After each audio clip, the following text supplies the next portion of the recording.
Today on the show, we're joined by someone who wears many hats and wears them well. Chrystal Bowers is a deputy sheriff, a mum, an author, an app creator, and a survivor in every sense of the word. She's here to talk about some deeply personal things, from surviving a heart attack to writing a powerful book called Deadbeat Mum to building a mobile app called Mental Evolution that gives first responders a safe space to connect and heal. Crystal has been through a lot, but she's the kind of person who turns adversity into action. And just when you think she's done, she's getting ready to launch her newest venture, a smart, stylish hair accessory line called New Form. Crystal, welcome to Adversity to Strength. Lovely to meet you. Take us back to the beginning. I know you've had an eventful time. Tell me where it all started for yourself, Crystal. Growing up, my mom and my dad passed away when I was about 8 years old. So I've not had the opportunity to see him as a teenager and in my adult life. But I remember I was about 5 years old and my mom and dad were splitting. And there was this moment, and he was just like, "Hey, do you want to live with me or do you want to live with your mom?" And I'm 5 years old. And I still remember this because it was a traumatic moment. In my head, I'm like, why are you asking me? I'm a kid. Like, I'm a baby. Like, why are you asking me? And so I obviously chose mom.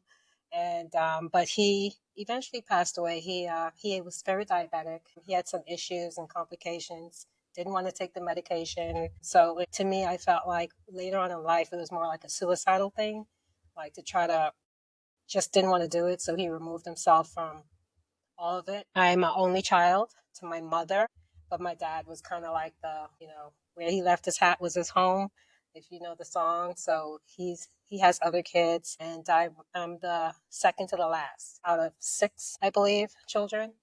And I know some of my siblings, but not all. I know my brother; he's the only boy, and so we grew up together up until my dad passed away. I'm originally from Freeport, Bahamas. I'm an island girl. So it's different for me in the environment here in the United States, where everyone is majority Caucasian. But on the island, it's the flip.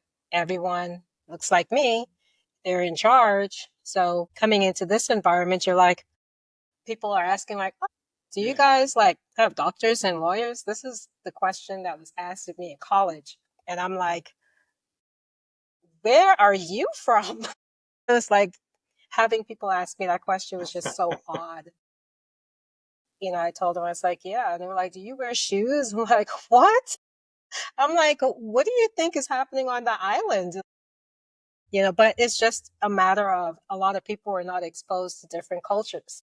Bahamas. I had a full scholarship coming out of high school for track and field, which opened the door to me coming into the US. I was 17 years old.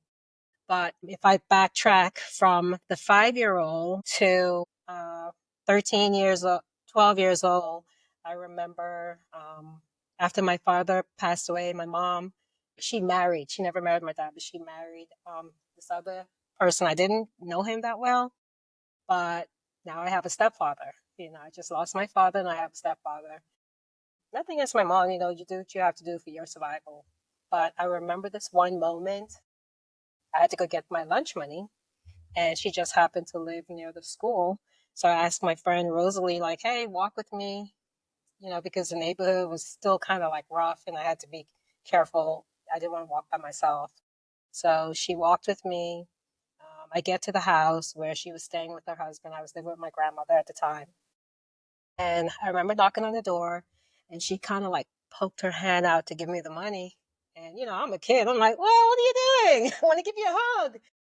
And she was bruised. She was bruised everywhere. Yeah, it was bad. And I was just like, are you kidding me? Like 12 years old. And I see this. And just like I had to rein it in. So at 5, I felt like I had to grow up. And in my mind, I'm like, I'm a kid, I'm a baby. And at 12, I see this. And I'm just like, I felt like I literally became an adult at that moment in my life, that point in my life. But I went back to school. My friend Rosalie stayed at the road while I had walked to the house to wait on me. So when I came back, and I just kind of like chopped it up because I didn't want to tell her what I just seen. Like my mom's face was bloody and bruised. And so when I got home, I told my grandmother, who essentially sent my mom's brothers, and they went and got her and took her out of that environment and brought her to the house where I was staying with my grandmother so she could heal and recover. But it was like this cycle of DV where you keep going back, and I see it firsthand. And I just remember now, skip forward to 16, we are living on our own. It's just my mom and I. Finally, like, I'm so happy. Finally got my mom to myself. So we're enjoying life. And then the husband appears, and I'm like, and you deal with it and you're like, oh, you know what? I'm a teenager. What say do I have? What can I say to change my mother's mind? She was doing so well. She was, working great, no issues. And it's like, it seemed like the moment she's being successful, here comes trouble. And I consider him trouble. But he was never abusive to me. He was always very friendly to me. He's always very nice to me. But when he drank, he was a mean person, and he was always a mean person to my mother. But with me, no. But this one night I woke up and it was crazy because my uncle, I love my uncles. My uncle came and brought me a machete. So, yes, and it was wrapped up in pink tape and cloth. And it was to protect myself because I would be home alone because my mom would go to work at night. She drove taxi at the time. So, she was out there hustling, making sure she could pay the bills. And I'm 16, I'm a teenager. I can fend for myself, right? That was my mindset. And so I just remembered this one night she was home and they were both home because he kind of essentially moved in, did not like it. But I just remember one night I woke up, it was in the middle of the night. It was like maybe 2, 3 o'clock in the morning, and I could hear like this arguing.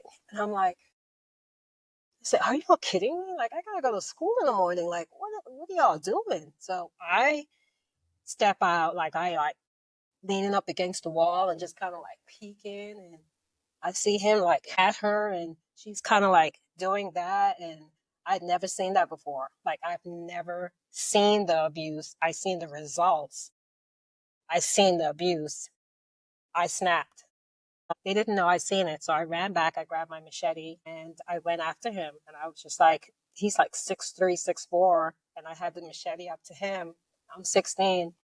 I'm over it. And I don't know. I have another uncle he was a sergeant at the time, either a sergeant or just a police officer for the Royal Bahamas Police Force. And he was one of those that a lot of people respected and was very afraid of because he was just that person. He was the it guy that would chase you. You ran, he running with you. He's running to catch you. Like, I think they believe they call him the runner. So he was one of those people I admired so much. Like, I admired him so much.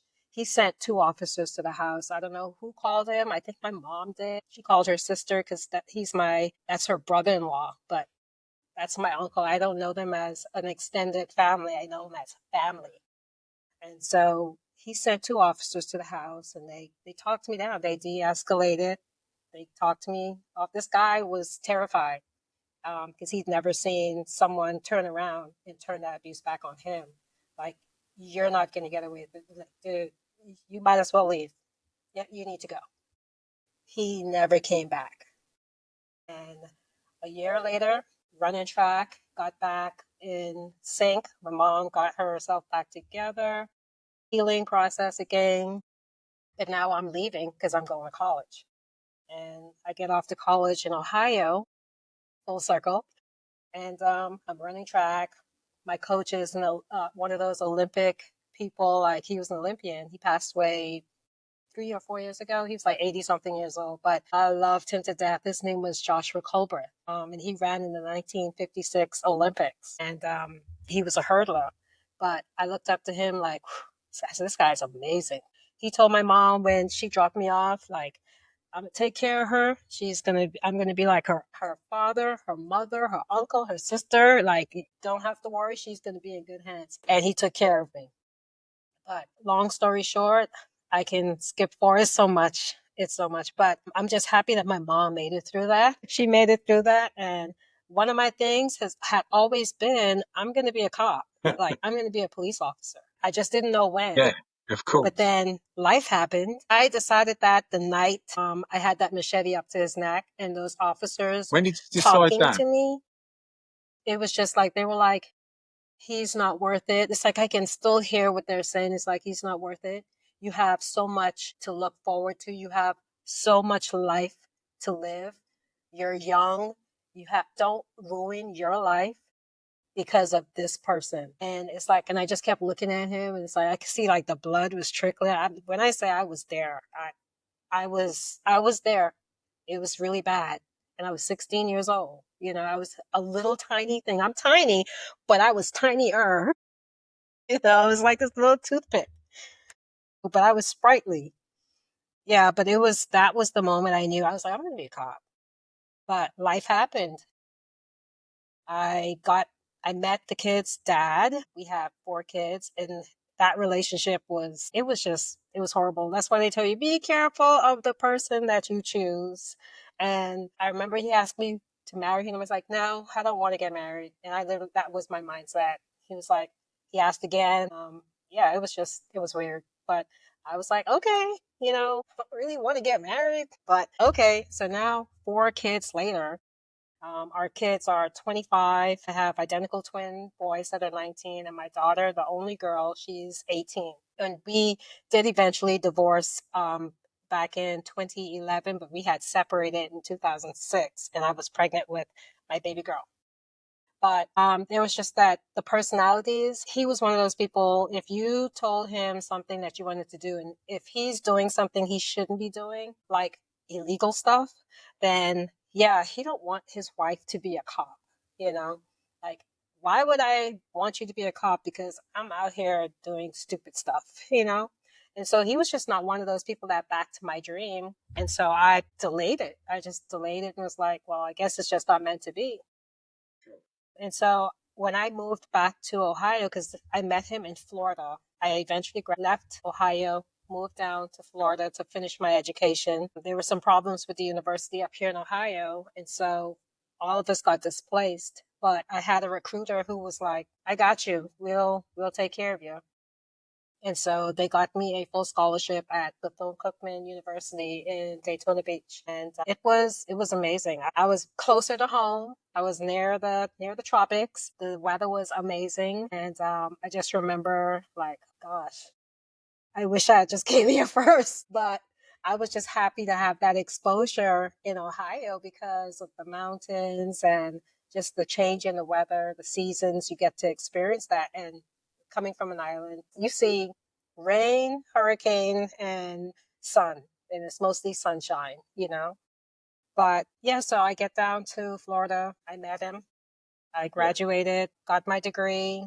We moved to the Bahamas and lived there for a little bit, but he would leave on and off. And it was just so inconsistent. You know, the inconsistency was a problem for me. Like I couldn't depend on him, but I have so much love for him. I have zero hate for him because he's the father of our kids, you know, but I would never go back there. Just not going to happen. And so I got an opportunity from the University of Arkansas while I was on the island. My former coach from Bethune-Cookman, he goes, hey, I need some help with this team of females that I have. They're giving me problems. I need someone that's disciplinarian and strict and can get these girls in line. Like, we're trying to win championships and we can't because they're all over the place. And he's like your typical male. That's my coach. He's like the typical male, like, oh, girls, sweeping under the rug, deal with your problems, you know? Now he's like, the rug has a mountain. I need some help. It's like, we got a lot of issues. And so I came in, there was a lot of challenges, but eventually we ended up winning back to back championships for the cross country. We got online, everything was great. And then I got an opportunity to come to Ohio, and my coach's son from Ohio, the Olympian, was the athletic director at the college that I used to run track for first. So he reaches out and he like, hey, like, you should come up here. I need someone to be like our event coordinator for the athletics department. This kind of like fits perfectly with your bachelor's. And what happened was I actually had a master's degree from the University of Arkansas because I was a graduate assistant. So while I was there, it was like I said, the challenges were real. It was a lot. So they were just like, "Are you going to stay in Arkansas?" And I'm like, "No." It's like, I'm leaving Arkansas. No hate Arkansas, but yeah, Arkansas is not for me. The heat would get to about 100 degrees, but it was so sticky. It felt like it was just like burning you from the inside out. It was like this is hell, and I need to go. Like, I don't know what's happening here, but this isn't for me. But the opportunity came at Ohio, and I jumped in. Full sail and just took over my area. And I wore so many hats and I loved it. And it was, not the part about wearing so many hats, but I loved the environment. I loved being around the kids or young adults that acted like kids and just enjoyed their energy. My office was a very open door policy. I had a futon in my office and kids would just walk in that I never knew and just sit down and just go, and I'm like, on the phone, like in front of a computer, like, "Are you okay?" And they're like, "Yeah, yeah, yeah. I'm just, I'm like, you don't sound like you're okay. You want to talk?" And they're like, "Yeah." And I had a kid tell me, like, he's homeless. If he leaves here, he doesn't have anywhere to go. And he doesn't think that the school's going to let him stay on the campus. And, school's about to close. He doesn't know what to do. He's from Chicago, blah, blah, blah. And so I reached out to a few people and I was like, "Hey, we have to take care of this kid. He needs housing. He needs some help." And they were like, "All right, cool. Send him my way, blah, blah, blah." Worked out. He was able to stay on campus and find a little employment while he was there. I've had a student come in my office, and I mean, this was probably the part that let me know I'm going to be somehow connected with mental health. Like, I just had a feeling. She came in, she was, I won't say what she did, but I'll just say that she came into my office. She plopped down again. It was another one. She's just kind of like, and her eyes were glassy. And I was like, "What's going on?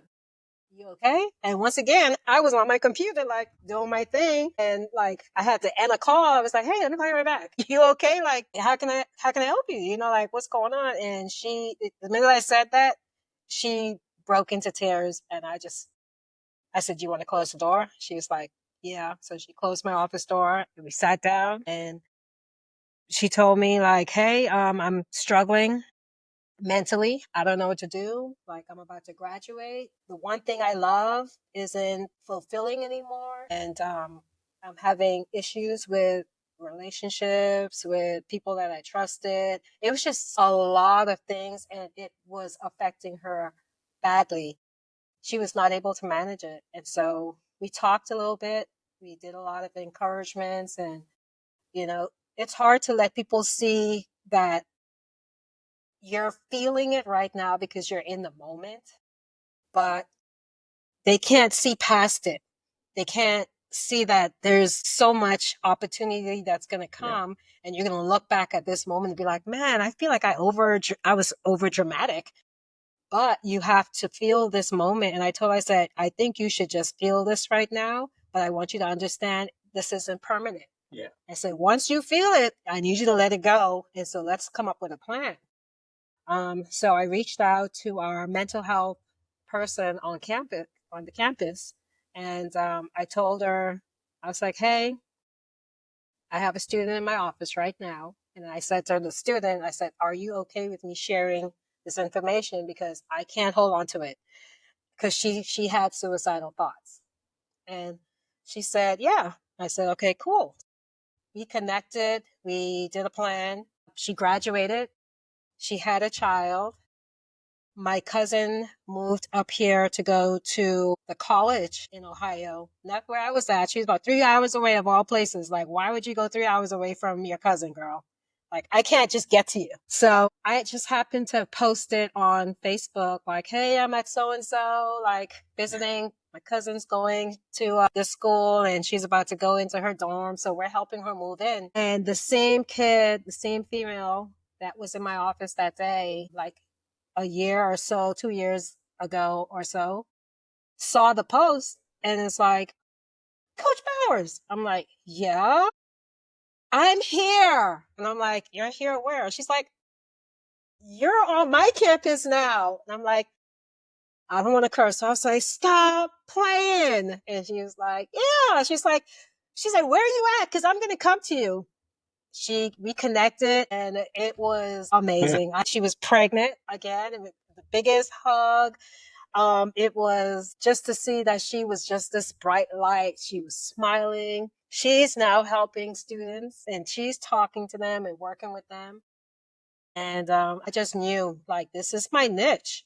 Like, I'm not gonna go to I'm not gonna go to school again because I was done with school. But if anyone ever came to me, I know how to get them to the resources. And sometimes I'll sit here and just listen, you know.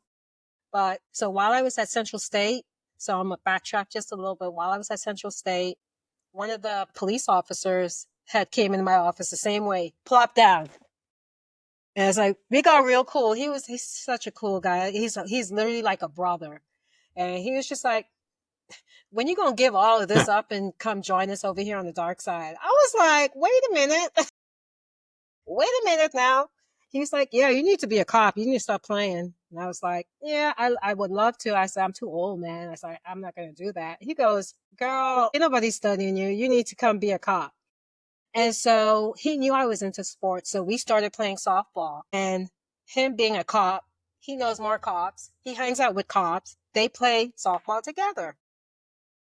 So I got invited and I joined the team and I got to meet other city cops that were playing, found out some of the umpires were judges. It was just a whole freaking softball field full of law enforcement and first responders because there were also like firefighters and stuff like that.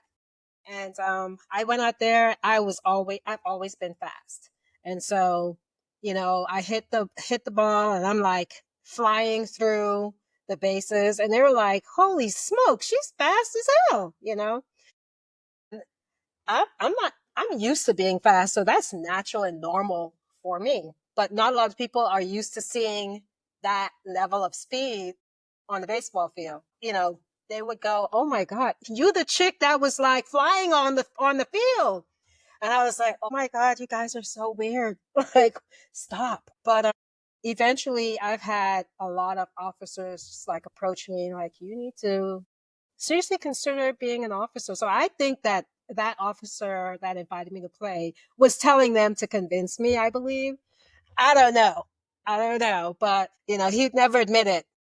But I developed such a good Of friendship with a lot course, of of a lot of course. the officers and hired a lot of them to work some of our events at the university because I was game day coordinator. So I would put all of the games together. I was paying the referees, organizing employees that I would hire. Some staff would be like gamers that would sit at the table and do the stats or do the announcements, just different things for the basketball, things for football, make sure the press box was in tier shape, develop good communication with our administration.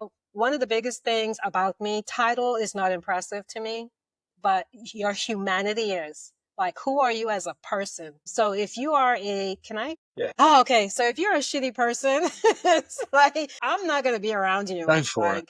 Say what you Like like. that's just not my thing. Like if you have a bad attitude and you think that you're better than somebody because you're a title, guess what? Titles don't Yeah, last. cool. But your personality does, and it will follow you till the day you die. And so my thing is always my mom had taught me be nice to people regardless. And that stuck with me all, for the remainder of who I am. That's how I treat people. I treat them how they treat me, and sometimes I treat them better than how they treat me. But I rather be nice regardless. Do I have triggers? Absolutely. I learned that I have a trigger.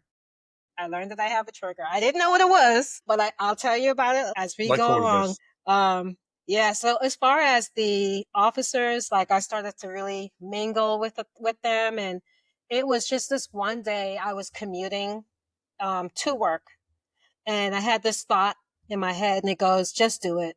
Not no no no pun to Nike. But the thought literally said, just go in. What's the worst that can happen if you go in? They might tell you no, you know?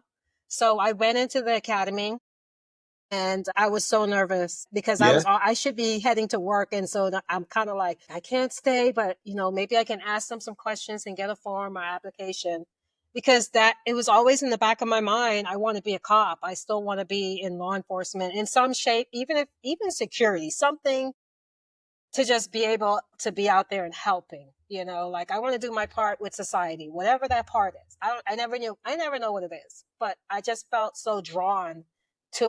So I went into the academy and met the administrator and the commander, and he was so funny. He would just kept cracking jokes. He was like, yeah, you definitely going to make it in. Yeah, you're going to be a good cop. And I was just like, I don't know if I'm going to be a good cop, but okay, thank you. And I'm filling out the application. And I had everything. So I'm a little OCD sometimes. So I organize and I'm like, oh, that doesn't look right. My writing looks weird. And I criticize myself. I'm very hypercritical of myself. And I internalize, and that's how I process. And he was just like, oh, good job. He's like, yeah, you're going to be good. And they were like, this is the process. And I said, I'm not too old. They was like, no, so I was like, oh. So they accepted me. I went in through the academy. That was the most fun I've ever had. Everything they did except being tased was amazing. You know, the runs, everyone hated the runs, but I'm like, a mile and a half a day? Shoot, y'all tripping. This stuff is easy. And a lot of them were younger than me. And I'm like, how are you this lazy? It's like, what are you going to do when you have to run after somebody that's running from you? And it always brings me back to my uncle, the runner. And yeah, I loved the academy. It was amazing. I had so much fun. Like I had so much fun there. I Yeah. I hated that it came to an end, but I know all good things must end at some point. But yeah, yeah, there were some Did you feel instructors, that you and belonged? Did you feel that, I do you hate to know what? say This it, is where I'm that meant to be. just of that era where the color of someone's skin still affects them, or they had stories to tell about things that were some racial disparities. And I was just like, this this was 2018. This was very recent. Yeah, What this year was was this? What year 2018. was this? And I graduated in 19. And it was just Recent. it was a very older instructor, and he was just of that. Yeah. He wasn't racist, I hope not, but his comments were very odd, and I would just go, "Ooh, you would get fired if you said that." So he's In what sense? What in what sense? Yeah, were they like, I don't know if he's, were they like of his it time? Were they was like it was outdated outdated. ones, So he or would is it make ones that just very nice comments you towards still me. didn't sit right It was very regardless? respectful. He's like, "You can tell you're an athlete," and I was like, "Okay." Not that that wasn't disrespectful, right? But then there was this one day we were in class and they wanted to tell us a story of their experience. And most people back then would say colored people. But no, they said the N word. And I was just like, I was like, See, there's no.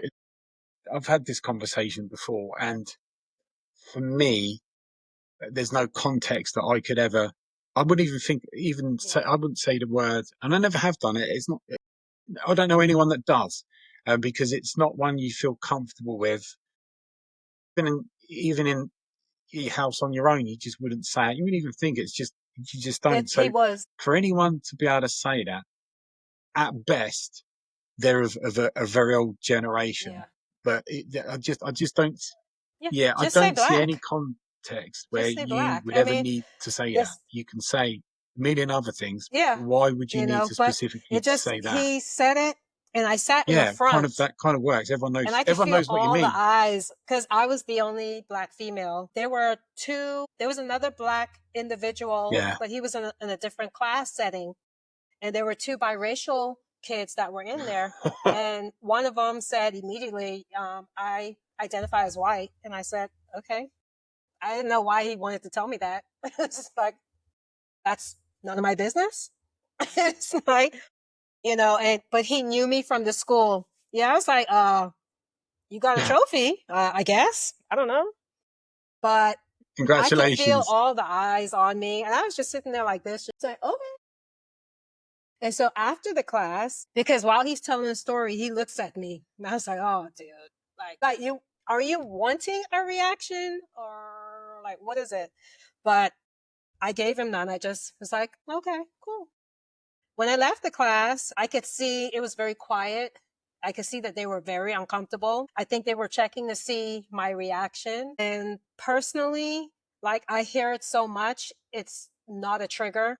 Just kind of was like, okay, well, now I know where you stand and your mindset and your mentality. And I probably won't be interacting with you a lot. If I can minimize Yeah, my yeah, interaction, the better.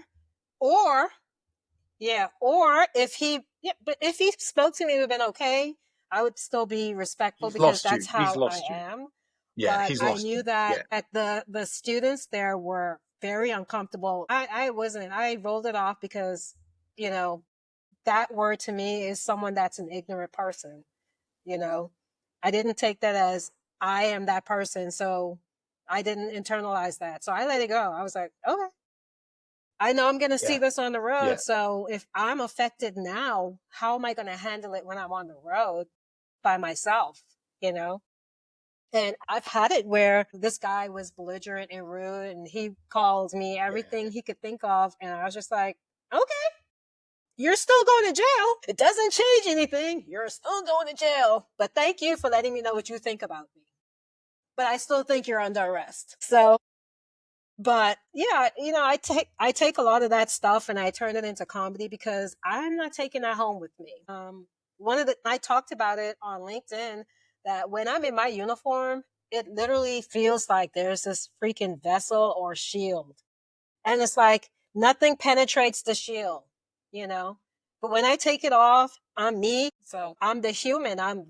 Sometimes I feel a bit like a robot when I'm in uniform and I try to shake it because when I deal with people, I want them to be aware that I'm very genuine and I do care, and that I am empathetic and my emotional intelligence is off the roof. And like, here, I'm here with you. Let's go through this together. So it's hard sometimes to bring it down a little bit and just have that communication when I'm dealing with someone. But when I'm dealing with someone that's going through an emotional issue, that they're having a mental breakdown somehow and we're called to it, I don't know what it is, but sometimes they're like, I want to talk to her. I don't want to talk to you. I get that sometimes. Or it's like I have to tell someone and I was going through a training and I was telling, we were doing the yeah, virtual reality. I'm one of the yeah, instructors and one of the things about it is you have to do a debriefing and you have to talk about, what you've seen in the headset, the meta world. So it's a simulation video. And so there was a scene where this person was on a bridge and she wanted to jump, and we learned a little bit more information later. And so in talking, I told him a story. It's like, hey, I remember I was on a call and I had someone with me that was kind of like wanting to rush the call. Like I want to hurry up, get the, like, what's going on? Like, what do you want? Blah, blah, blah. Are you okay? I'm like, I had to turn around like this. It's like, hey, stop. I had to come back. It's like, huh, what's going on with you? Like I have to slow it down. But this person is just like, they want it over with. And I'm just like, you can leave. I'll deal with it. They're like, no, no, no, no. I'm going to help you. I was like, but you seem like you got to go. And this is not one of those situations. You can't rush someone to calm down. It doesn't work like that. But eventually it turned into a good moment, an educational moment for both of us. Um, and so eventually she told us to get the F out of her house. And we were like, okay, we got to go because you've amped her up to that point. Now she doesn't want to work with us. And she called us, but now she don't want us here. So we will respectfully leave. So when we got out, I spoke with the other officer and I just was kind of yeah, like, hey, we can't speed it up. Like we have to go slow. It's like that was a moment for you. If you needed to go, it's okay. This was not a safety risk at this moment. but you could have disregarded yourself, because I don't want you to make someone feel like they're not important and you had something better to do, you know? And so that's how that was coming off, and she felt it. But Yeah. like I say, everything Cool. is a Exactly. is an educational moment. But I got through the academy, I got on the Yeah. road, um, and I love it.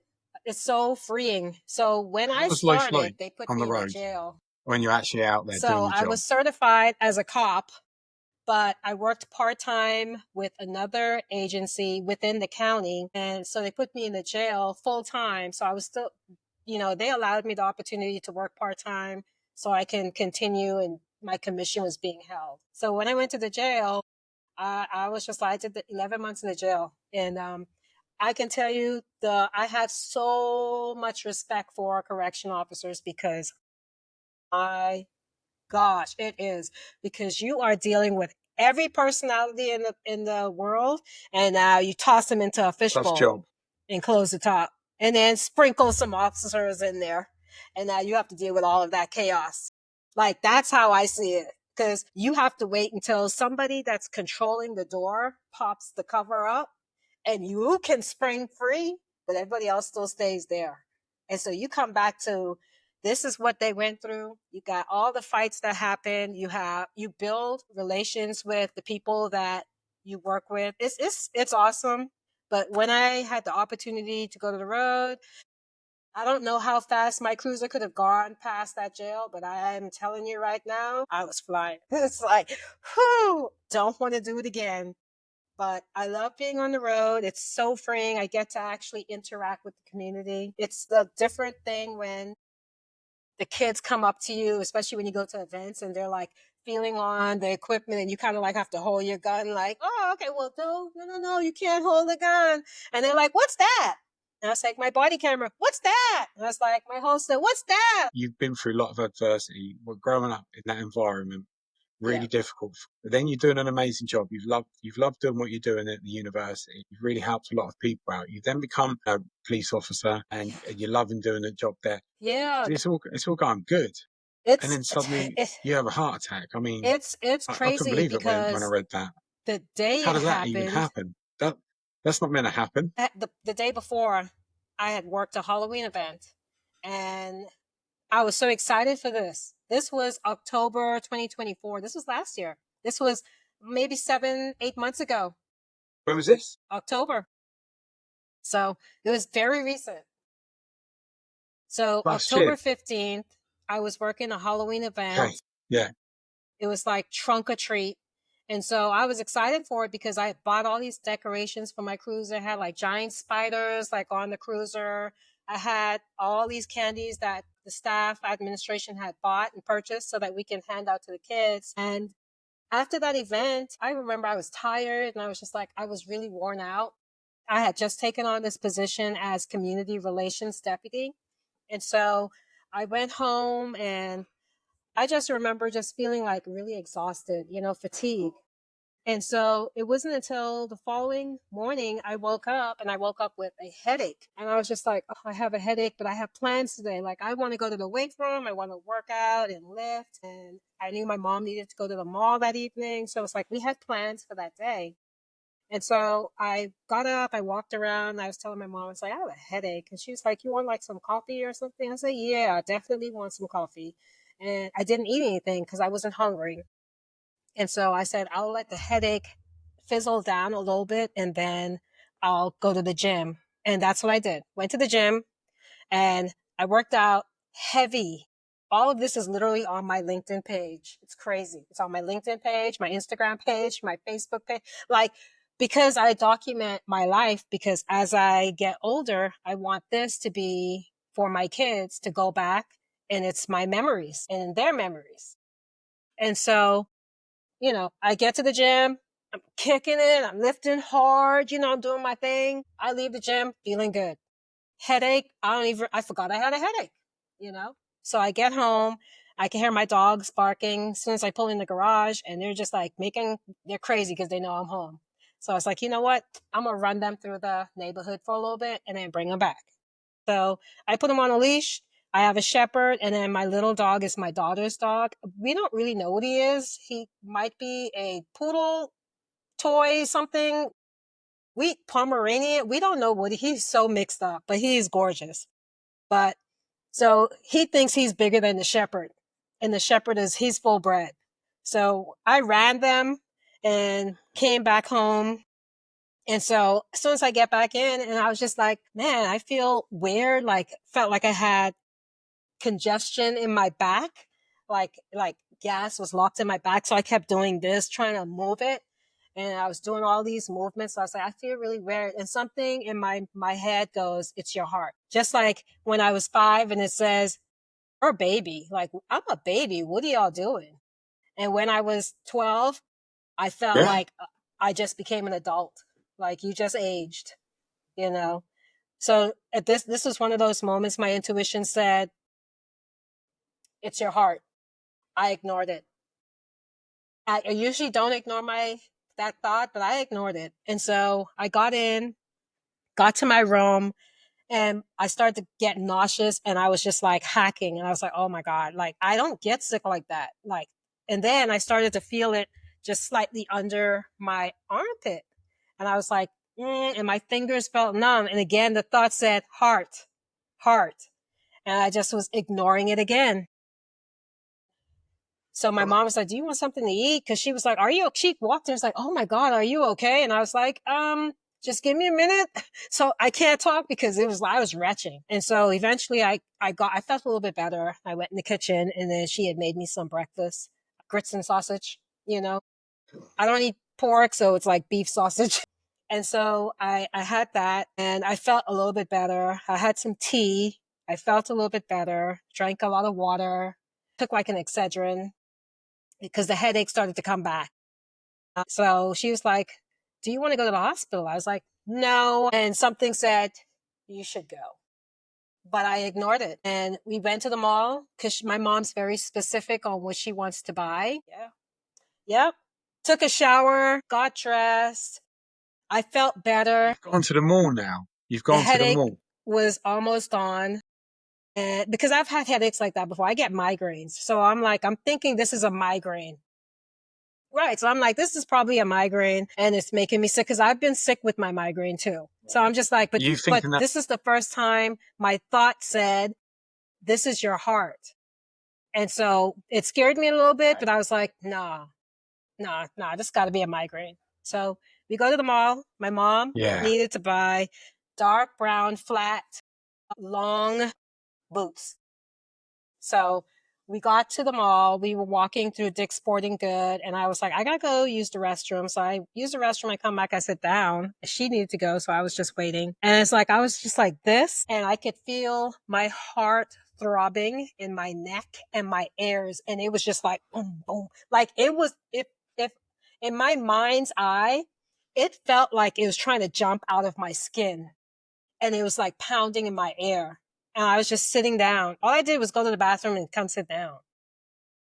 I didn't know what was going on. And then that thought came back. It's your heart. Ignored it. My mom came out. We got our shoe. We got something to eat. We went home. She was like, do you want to go to the hospital? I said, I'm not going to the hospital. Then I got a text message from work, and they were like, hey, we're trying to see if anyone wants to come in and take overtime. So I signed up and took the overtime from, I think, 7 o'clock in the morning to 12. But this is God. I'm telling you, this is God. There's a reason behind this. I'm signing up for overtime, You're having a but heart attack. it You're having a heart attack, and gets even you're just better. signing up for overtime. So I went to bed that night. Prior to going to bed, my thought was this, and it was so cryptic. I hope I wake up in the morning because I sense this might be my heart. No, not go to the hospital. It was, I hope I wake up in the morning because this might be my heart. So I wake up in the morning, and I'm just like, still here. All right, cool. Get dressed, get to work. Everything is dull now. It's not as that congested feeling. Everyone always asks, like, did it feel painful? I'm like, no, it just felt like gas. Trapped gas in my chest and my back, and then stiffness under my arm, and then my fingertips felt weird. like numbish. And so that area, the feeling came back. It just felt, I had my vest on and I was checking, I was doing all of this, and I was like, okay, I feel a little bit better today. So I get to work, I'm in the cruiser, and I feel a weird feeling. And it felt like I was going to be sick. And I was halfway through the shift. And so I said, okay, I don't have any calls pending. I'm going to stop at the main office and go talk to my go-to people. Because apparently I knew, my mind knew I'm going to need some convincing to go because my knucklehead's not going. So I seek out, and I'm going to call their names because I love them. There's 3 females, but the 2 females that I go to for everything. One is a registered nurse and she works in the coroner's office. And the other is a lieutenant and she works in the administration building. So she's in the back area. So I went to Jean first, the registered nurse, and I was like, she's like, my second mom. She was like, "What's up, baby?" I said, "So this happened yesterday." I'm literally explaining it to her like this, and she's looking at me like this. Did you go to the hospital? And she's like, "Oh my God." She didn't want to scare me. She just said, "I need you to go to the hospital right now." And I said, "I am." She's like, "No. Don't tell me what you think I need to hear. I need you to go to the hospital." I said, "I will. I have to go turn all my stuff in before I can leave. I can't take the gear home. Like I had to take off the body camera and I had used one of the radios. So I was like, I'm gonna put all the spares back. And on my way to putting it back, I stopped and spoke to the lieutenant and I told her the same thing. I was telling her the story. She's like, "What's up, girlie?" That's how she always greets me. "What's up, girlie?" And I was like, "So this happened the other day and blah, blah, blah, blah, blah." And she's sitting there, she's like, "Chrystal, you know better." She's like, "You of all people, you are our fitness person." So I run the fitness challenges every year. And so I know better. I'm always encouraging people to take care of their health and listen to their body. And I'm walking around here ignoring it for 2 days. This is day 2 of me ignoring it. And she's like, "You know better. You know better. Go to the hospital." And she said, "I need you to go now." I was like, "I'm leaving." Okay. So now I got an attitude, but it's a loving attitude. So I put all my stuff up. I head back to the front, loading my car to go home. I'm telling you, it's God, because here come Jean, who I saw earlier. She's leaving to go home. She stopped. She said, "Yeah, you make sure call me when you get to the hospital." I was like, damn, now I really got to go. So I leave, get home, take all my uniform and everything off, throw on some, I call it homeless gear, my sweats, t-shirt, and whatever I could find. So nobody knows who I am. I got my hoodie. So I go to the hospital. Yeah. Actually, I go to the urgent care. So where I live, there's an urgent care and a hospital combined together. So I go to urgent care because I'm like, yeah, I don't want that $300 copay. I'm going to urgent care. And I was like, $35, you know? I'm sitting in there. There's a sign out front that I'll be back at 1:30. And I was like, it's like 1:25. Like, where are you? So I'm sitting there and I start getting sick. Couldn't sit still. I was doing this. Oh my God. I started to get really ill. I said, the thought came back, go to the ER. So I walked to the ER and I told the lady what was going on, whoever the registered person. And she was like, I'm going to bring you to the back. So she brought me to the back. She's hooking me up to all the EKG, and I have an app.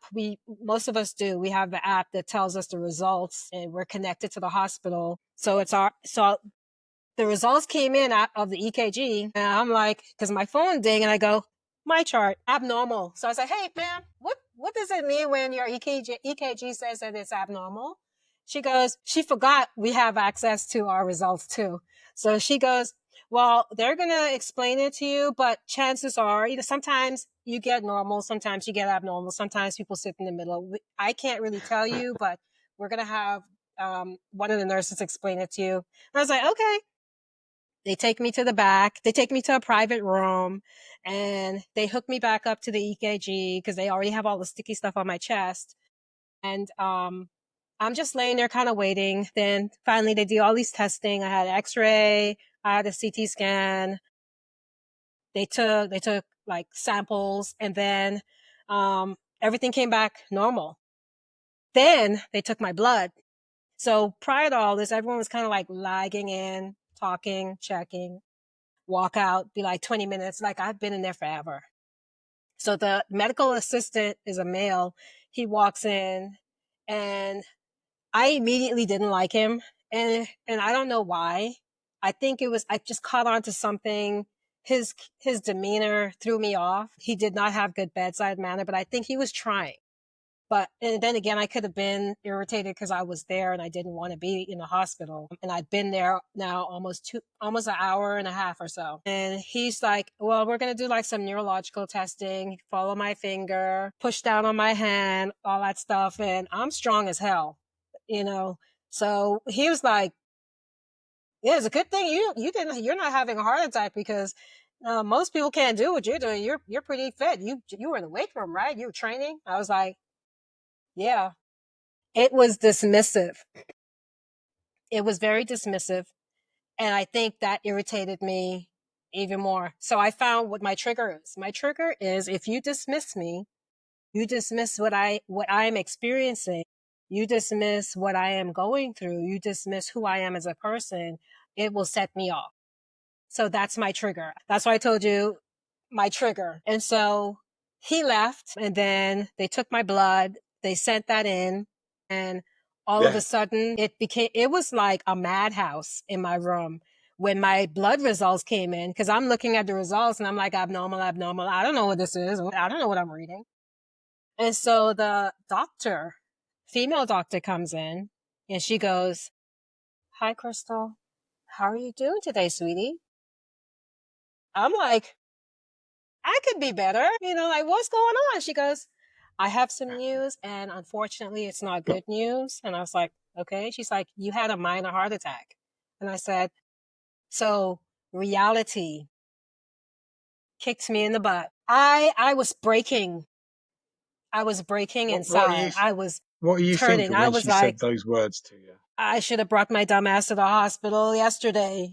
It's like, what were you thinking? So, I called one of my twins and I said, I need you to come here because I'm going to get admitted.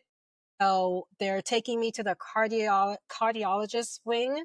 And I need you to come get my purse. I need you to come get my car. I need you to get everything because I had weapons in my car. And I was like, I need you to go and secure all my stuff at the house. And he was like, I have firearms freaking everywhere. Like it's crazy. And it's just for security because I'm a single mom, and I have all my kids here and they all know where everything is and they know it's locked up and secure. But they also know in my car, my stuff have to be put away. He came, he gave me a long hug. He was laying on my chest and he's like, "Are you okay, mommy?" I'm like, I'm going to be okay, I think. And as he kept talking and he kept hugging me and I'm not much of a hugger. I accept hugs, but after a while I'm like, get off of me. So he's just like, he's still hugging. And so the tears are coming down and I'm just like, you're making me cry. I said, I don't like it. And he was like, it's okay, mommy. So he kissed me on my cheeks and he got all my stuff and he just waited. Then my daughter called because I chatted the family. I was like, hey, I had a minor heart attack, the group chat. And they were like, wait, what? And so my daughter called because she wasn't in town at the time. And she's like, are you okay? And I was like, for the most part, I'm okay. I'm a little shocked. Like, I don't know how to process this, but I could have killed myself trying to ignore the signs that was telling me what to do. So the guys from the squad, the medical squad pulled up and so everyone learned that I'm a cop. I never told anyone I'm a cop, but when you read employment, they assume you must be a cop because it said the name of my employment. So the medical squad showed up and one of the guys goes, hey, you work at so and so? And I'm like, yeah. He's like, you know my brother? I was like, yeah, I know him. He goes, oh, that's righteous. Cool. He's like, did they tell you what's going on? I was like, yeah, they said they had a minor heart attack. He said, no, you didn't have a minor heart attack. You are actively having a heart attack. And so we are going to be transferring you, lights and sirens, to the cardiology facility, which is about 20 minutes away. We made it there in about 10 minutes. So they put me on the gurney thing and strapped me up. It's weird for me because in my job, my field, we follow the squad when inmates are going to the hospital, lights and sirens. We go to calls of emergency, lights and sirens. So for me to be sitting in this ambulance, lights and sirens, and I'm talking to my homegirl on the phone, I was like, is it okay if I talk to her? And he's like, yeah. I was like, I'm so ugly. She was like, you're so stupid. She's like, no. She's like, girl, you could have died. Why? She's like, why am I calling you and finding out you're in the hospital? You're on your way to the hospital. So everyone's in a tizzy. Everyone's worried. And so I get to the hospital. They're doing a procedure and they go in through the wrist and they put you under, but you're not asleep. They put the body under so that you don't feel anything. And they have this giant scanner and it's looking at my heart, and the doctors are like feeding this tube in. So when I pulled in, they were like, when they finally made it to the cardiology ward, they were like, she's gonna be in wait because we have someone coming in first and we're gonna deal with that person. And so put her in the waiting room area, and I was like, I'm still on the gurney like this, like, okay. And so all of a sudden the cardiologist rushes in there, get her in the room now. Now. So he had me transferred it, like the sweetest guy. Got to talk to him after the surgery in my hospital room once everything was done. So when they went in, they saw that the valve was narrow. And so there was blood flow, but it was narrowing. So it was spasming. My heart valve, I guess, was spasming, and they needed to know, like, what is causing this? And so that they don't know. Yeah, what was They had to causing do it? a whole bunch of testing because they're like, how is this healthy, vital woman having a heart attack? Blood flow is flowing. What is triggering it? Because they're like, did you have an emotional experience or something that may have triggered, your heart to beat so fast? And I was like, no. I said, then she was like, well, what do you do for work? This is the other cardiologist. I said, I'm a police officer. She goes, you're a cop? I was like, yeah. So now you know what the emotional, stressful trigger is. Like my line of work is it's always on a high and you just never know. We're hyper vigilant. You know, it, we, yeah. Yes. I took a lot of the stress and You think it's just the job that you it do was just heaping on, to build up the heaping on. stress? So Stress. they had me in the hospital, and I think one of the Yeah. most phenomenal thing to me, and this is where support for me is important. I was sitting there, I was laying down after they had done all that stuff, and I was like, this would have been the best time to have had my app developed and launched, and I would have been talking to other people. Like I seeked out people. I would have posted this in that app, and I would have had a lot of people telling me, go to the hospital, go. So I was seeking out that encouragement. I was seeking out that validation that it's not just in my head. You were actually experiencing this stuff. So yeah. Tell us about So, the app. oh yeah. One of the biggest things for me, I was kind of giving up on the app because it's not launched yet. And one of the reasons is because funding. You know, people talk about they want to help police officers, they want to help firefighters, they want to help correction officers, they want to help, dispatchers. They want to help these people that are responders. They are the first on the scene, but they don't really do it. They say a really good game, they talk a big game, but I'm actually physically out here and created something from a thought. There are some apps out there, but they're more medical. And there are apps that's more peer. Well, what I have is a combination of the two, but on a different platform that's safe for first responders, because the fear, and I've heard it so many times, a lot of first responders is that they will not talk to anyone because they're afraid they're going to lose their badge and their gun. But then, would it not have been better if someone was able to help them before they turn the gun on themselves? So my thing is, how can I help you before you get to you? How can I get to you before you get to you? So I sat down and I was just like, oh my God, because thoughts creep in. I've never had suicidal ideations, but I've had sadness. I've had like moments where I'm like, I feel like I'm going to give up because I was so consistent in the gym all year. I worked out all year, like literally went through all these programs. I would do the Air Force Marathon every year. Like I would do all these events and participate and just to stay healthy and also to promote fitness for anyone. And I tell people at work, I'd send out emails like, if you want to work out, you can work out with me. Just let me know what your schedule's like. Some bite, some don't. I can't make him do it. That's what the cardiologist said. She said your level of fitness, because this is where I got into my head, because I was like, I actually was embarrassed that I had a heart attack.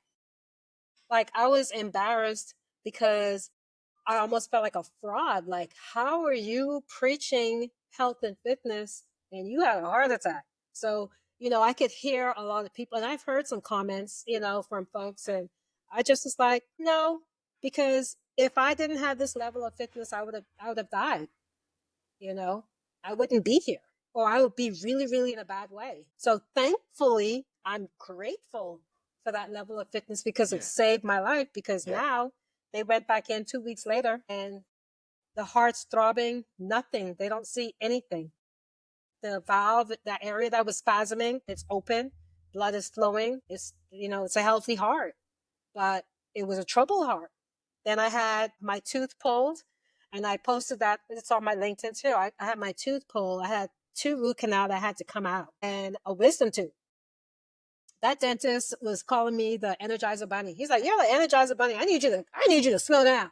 He said, "Put your hand out." He's like, "I need you to slow down." I said, "I'm gonna try."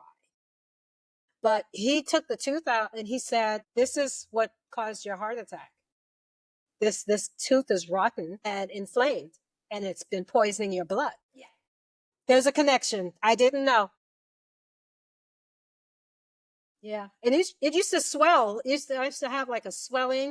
Sometimes it would swell and then it will go down, and that would contribute to my headache a lot. And I knew it, so I would take an Excedrin, you know.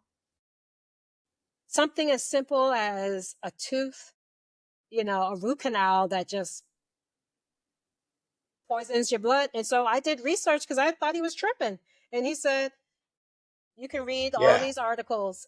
These are research medical articles. There is a connection with, if your tooth is having issues, if you're having, especially a root canal, it's gonna poison the blood. That it has to come out, you know. So it's in the bloodstream and it's moving around and it's cycling through my heart, and like, oh my God, that could have been causing a spasm. And then on top of that, stress. Such an amazing story. I'm glad you're here to tell the tale, and it's great that you're back to being fully fit and healthy, and fantastic with what you're doing there, Chrystal. The support that you give so many people, the attitude, the way you are, the way you come across there as well. Like your LinkedIn posts, they really stand out. And that's what I noticed about your videos. They're really, really inspiring there as well. You see your videos, you think that person's got a story, and 100% you certainly have. One final thing that I always ask people, on their journey, is there a particular song that stands out for them that is relevant to There's a whether it's a lot, good but I time or a think bad time on the that song that journey? plays For recurring in yourself, my what head would a that be? lot is by Patti LaBelle. Um, I want to say it's the clock on the wall. So I see the clock up on the wall, but it doesn't bother me at all. These are ever changing times. Great song, good song. I'll have that added for people to listen to, and any other links will be added in the description there as well. Chrystal, Thank you. fantastic to have you on there. I really appreciate you taking the time today. You've been absolutely amazing. Thank you so much.